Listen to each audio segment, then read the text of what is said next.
Alright guys, what a treat, what a treat.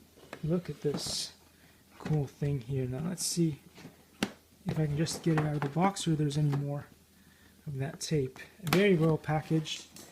I think it probably came from Japan. And that is a rare thing. I don't usually buy things from overseas, but Japan is one of the places where I'm willing to do it, because sometimes they'll send you stuff through DHL, so it's really, really fast. And so,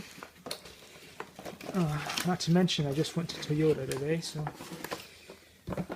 because they make awesome cars. There you go here.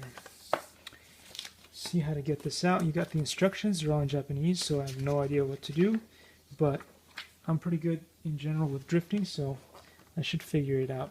Anyway, in the next video, because it's already gotten long, I will open this up. Thanks for watching.